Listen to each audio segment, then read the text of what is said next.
Hello friend, मैं आनंद राज। आप सबको को भी देखिए, मिथिला यूनिवर्सिटी का बीएड फर्स्ट ईयर का एग्ज़ाम चल रहा है, सेशन 2021 से 23 का। समझे, देखिए हम कोर्स 1, 2, 3, 4 का वीवीआई करवाए थे। मैक्सिमम क्वेश्चन आपके एग्जाम में आया। देखिए कल यानी 27 तारीख को, 27 मई को आपका course 5 understanding discipline and subject है, समझे, उसका एग्जाम है। तो उसी का हम वीवीआई क्वेश्चन लेके आए। देखिए इतना क्वेश्चन पढ़ लीजिए, आपके लिए सफिशिएंट है, समझे। देखिए आपका 40 नंबर का एग्जाम होता है कोर्स 5, जो आपका अंडरस्टैंडिंग डिसिप्लिन एंड सब्जेक्ट है।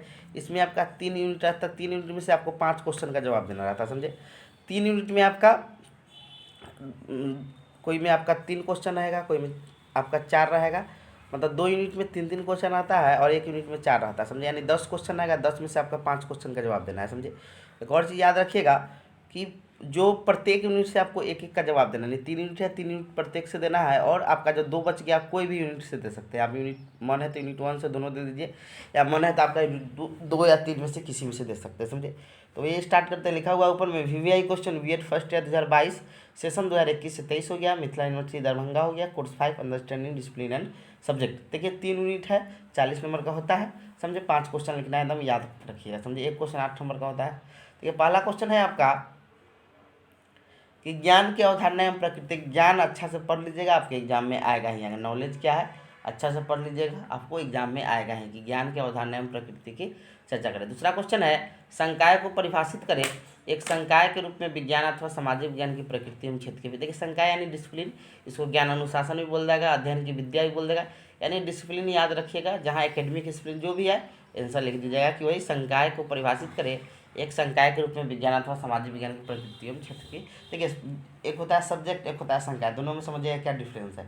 सिंपल भाषा में बताते हैं। देखिए जो हम लोग स्कूली स्तर पर पढ़ते हैं वो होता है आपका सब्जेक्ट, और उसी चीज़ को जब यूनिवर्सिटी स्तर पर पढ़ते हैं, यानी उसमें बहुत ज़्यादा ज्ञान के लिए पढ़ते हैं, तो वो उसी को डिसिप्लिन कहते हैं या संकाय कहते हैं, या ज्ञान अनुशासन, विषय अनुशासन, एकेडमिक डिसिप्लिन, ये सब नाम है उसका, समझे।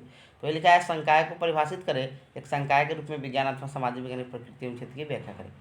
तीसरा क्वेश्चन है राष्ट्रीय पटचर्या के रूपरेखा 2005 राष्ट्रीय संदर्भ में विभिन्न संकाय और विषयों के लक्ष्यों की चर्चा करें। यानी कह रहा है, देखिए कह रहा है कि एनसीएफ 2005 के अनुसार पूछे या राष्ट्रीय संदर्भ में पूछे कि विभिन्न संकाय या विषयों का लक्ष्य क्या है, तो उसको लिखना है। चौथा क्वेश्चन है कि आप अपनी पसंद के किसी विषय की प्रकृति एवं क्षेत्र की, मतलब आप कोई विषय, गणित लीजिए, सामाजिक विज्ञान लीजिए, जो भी लीजिए, उसकी प्रकृति एवं क्षेत्र की चर्चा करना है। इस 4 में से कोई, मतलब चारों क्वेश्चन पहला यूनिट में है तो इधर 2 यूनिट में आपका 3 क्वेश्चन होगा, समझे।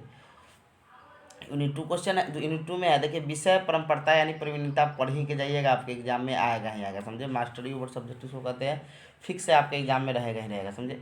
विषय पारंगतता या इसी को परिणीता बोलते हैं। मास्टरी ओवर सब्जेक्ट क्या है। संप्रेषण भी अच्छा से पढ़ लीजिए, जैसे संचार भी कहते हैं कि संप्रेषण तो मार्गीय यानी दोनों तरफ से होता है, समझे। ऐसे भी क्वेश्चन आ सकता है, यानी संप्रेषण अच्छा से पढ़ के जाइएगा, समझे। कि संप्रेषण को परिभाषित कीजिए, प्रभावी संप्रेषण की विशेषताओं का चर्चा कीजिए, समझे। अगला है कि अपनी पसंद के किसी विषय में कोई प्रकरण लीजिए, उस प्रकरण को गतिविधि के माध्यम से आप किस प्रकार पढ़ाएंगे। देखिए यानी प्रोजेक्ट विधि पूछे, या पूछे कि आप कोई सब्जेक्ट ले लिए, उसको आप कक्षा में कैसे गतिविधि, यानी गतिविधि यानी एक्टिविटी बेस्ड, या उसी को प्रोजेक्ट मेथड के द्वारा दे दे, तो आपको एक कर लीजिए, क्योंकि एग्जाम में आएगा ही आएगा, समझे। अगला देखिए एक एक्स्ट्रा में दे दिया है कि विषय और ज्ञान अनुशासन में क्या अंतर है, यानी सब्जेक्ट एंड वही डिसिप्लिन में क्या अंतर है, उसको लिखना है, समझे। आइए अब आते हैं यूनिट 5, यूनिट 3 होगा, यहाँ 5 लिखा गया है, यूनिट यहाँ पर 3 होगा। देखिए क्वेश्चन है आपका 8वां कि शोध से, शोध यानी रिसर्च क्या होता है, समझे। यानी शैक्षिक अनुसंधान दे दे, रिसर्च दे दे, या आपका शोध दे दे, मतलब वही है कि शोध से आप क्या समझते हैं। शोध के सोपानों के, यानी कौन कौन स्टेप में हम शोध करते हैं, उसको व्याख्या करना है, समझे। तो शोध अच्छा से, यानी रिसर्च अच्छा से पढ़ लीजिएगा, समझे। कि शोध से आप क्या समझते हैं, शोध के सोपानों की व्याख्या करें। 8वां क्वेश्चन है प्रदत्तों के, यानी डाटा कलेक्शन अच्छा से पढ़ लीजिएगा। आंकड़ा के मतलब जो डाटा होता है शोध के लिए, उसका संकलन यानी डाटा कलेक्शन, वीडियो भी इसका मिल जाएगा, कैसे करते हैं, विभिन्न विधियों का वर्णन करें, समझे। 10वां क्वेश्चन है कि अंतर विषय अधिगम से आपका इंटरडिसिप्लिनरी लर्निंग क्या होता है, क्योंकि इसमें सब्जेक्ट पूछा हुआ था आपका 2021 के एग्जाम था, 22 में आपका अधिगम आ सकता है, समझे। एक्स्ट्रा में है कि निम्नलिखित में 2 प्रश्न लिखे, ज्ञान अनुशासन को परिभाषित करें, संदर्भ ग्रंथ, सूचना विषय का सामाजिक शांति संदर्भ। इतना क्वेश्चन देख लीजिएगा आपके एग्जाम के लिए। देखिए अभी हम दूसरा जगह, समझे, फिर भी आप लोग के लिए बेस्ट क्वेश्चन कर देते हैं। अभी हम आए हुए हैं एडमिशन करवाने एमएड का, समझे। तो इसीलिए थोड़ा सादा पेज पर ही कर दिए, जल्दी जल्दी कर दिए हैं, समझे। Thank you.